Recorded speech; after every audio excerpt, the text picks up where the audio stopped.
और योगदान को समर्पित पीएम म्यूजियम बनाया है। आज पूरे देश से लोग आकर पीएम म्यूजियम में आजादी के बाद की भारत की विकास यात्रा के साक्षी बन रहे हैं। मैं यहां आए अपने अतिथियों से विशेष आग्रह करूंगा कि एक बार इस म्यूजियम को भी अवश्य देखें। साथियों, जब कोई देश अपनी विरासत को सहेजना शुरू कर देता है तो उसका एक और पक्ष उभर कर सामने आता है। ये पक्ष है दूसरे देशों के साथ संबंधों में आत्मीयता। जैसे कि भगवान बुद्ध के महापरिनिर्वाण के बाद भारत ने उनके पवित्र अवशेषों को पीढ़ी दर पीढ़ी संरक्षित किया है और आज वो पवित्र अवशेष भारत ही नहीं, दुनिया के करोड़ों बौद्ध अनुयायियों को एक साथ जोड़ रहे हैं। अभी पिछले वर्ष ही हमने बुद्ध पूर्णिमा के अवसर पर 4 पवित्र अवशेषों को मंगोलिया भेजा था। वो अवसर पूरे मंगोलिया के लिए आस्था का एक महापर्व बन गया था। बुद्ध के जो रेलिक्स हमारे पड़ोसी देश श्रीलंका में है, बुद्ध पूर्णिमा के अवसर पर उन्हें भी यहां कुशीनगर लाया गया था। ऐसे ही गोवा में सेंट क्वीन केटेवान के पवित्र अवशेषों की धरोहर भी भारत के पास संरक्षित है।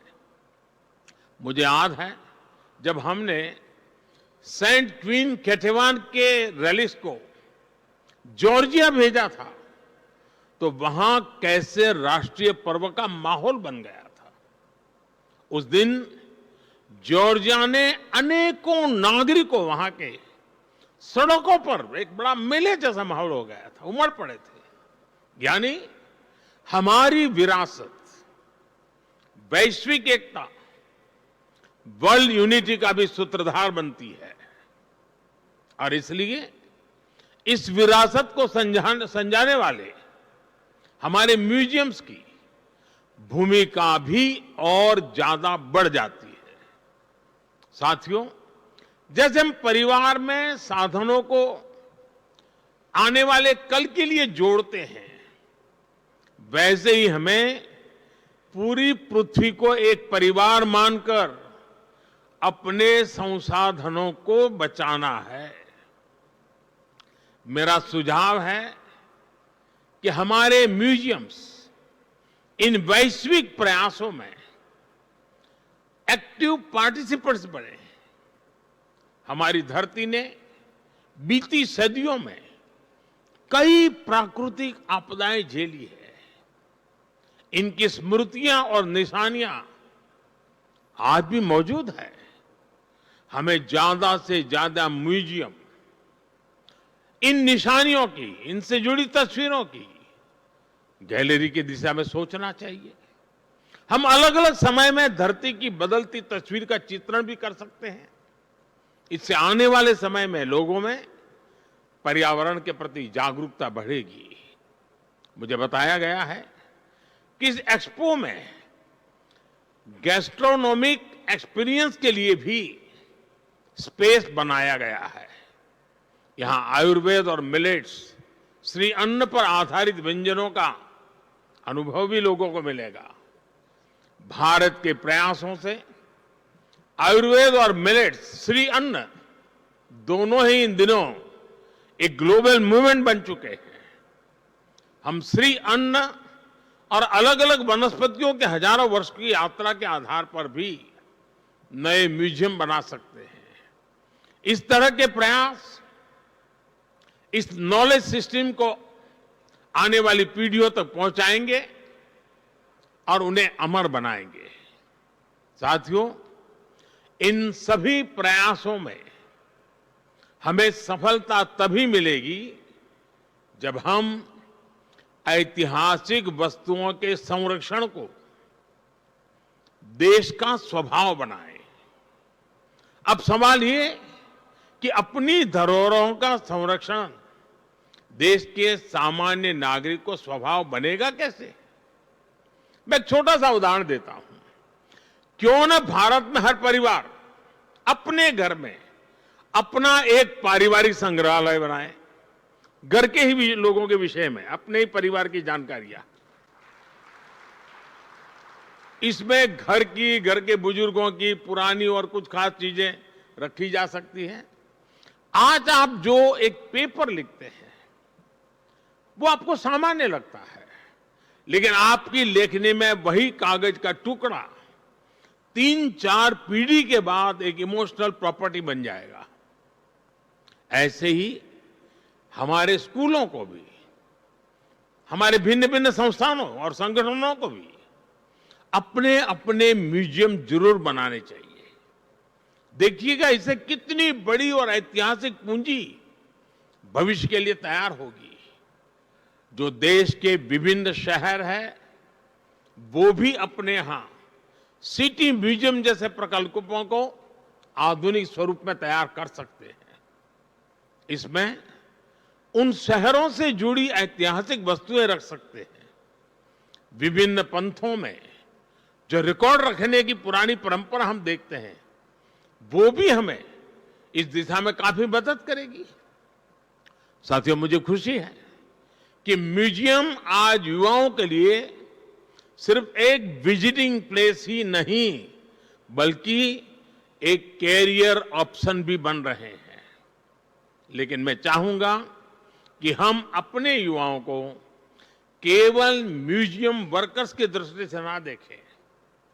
हिस्ट्री और आर्किटेक्चर जैसे विषयों से जुड़े ये युवा ग्लोबल कल्चरल एक्शन के मीडियम बन सकते हैं। ये युवा दूसरे देशों में जा सकते हैं, वहां के युवाओं से दुनिया के अलग कल्चर के बारे में सीख सकते हैं, भारत के कल्चर के बारे में उन्हें बता सकते हैं।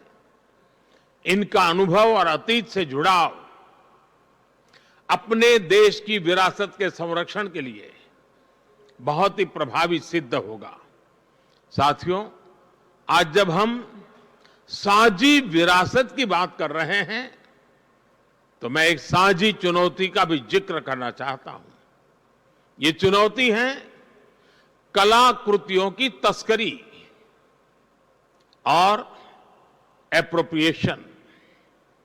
भारत जैसे प्राचीन संस्कृति वाले देश सैकड़ों वर्ष से इसे जूझ रहे हैं। आजादी के पहले और आजादी के बाद भी हमारे देश से अनेकों कलाकृतियां अनएथिकल तरीके से बाहर ले जाई गई। हमें इस तरह के अपराध को रोकने के लिए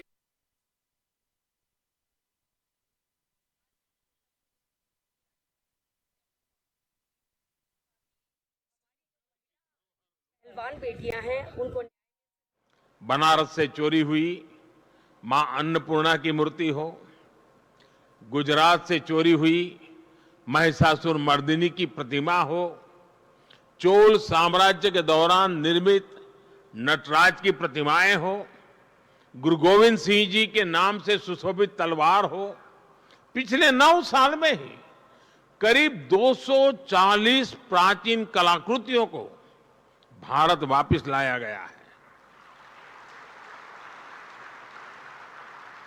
जबकि उसके पहले कई दशकों तक ये संख्या 20 भी नहीं पहुंची थी। इन 9 वर्षों में भारत से सांस्कृतिक कलाकृतियों की तस्करी भी काफी कम हुई है। मेरा दुनिया भर के कला पारखियों से आग्रह है, विशेषकर म्यूजियम से जुड़े लोगों से अपील है कि इस क्षेत्र में सहयोग को और बढ़ाएं। किसी भी देश के किसी भी म्यूजियम में कोई ऐसी कलाकृति नहीं हो जो अनएथिकल तरीके से वहां पहुंची हो। हमें सभी म्यूजियम्स के लिए इसे एक मोरल कमिटमेंट बनाना चाहिए। साथियों, मुझे विश्वास है हम अतीत से जुड़े रहकर भविष्य के लिए नए आइडियाज पर इसी तरह काम करते रहेंगे। हम विरासत को सहेजेंगे भी और नई विरासत का निर्माण भी करेंगे। इसी कामना के साथ आप सभी का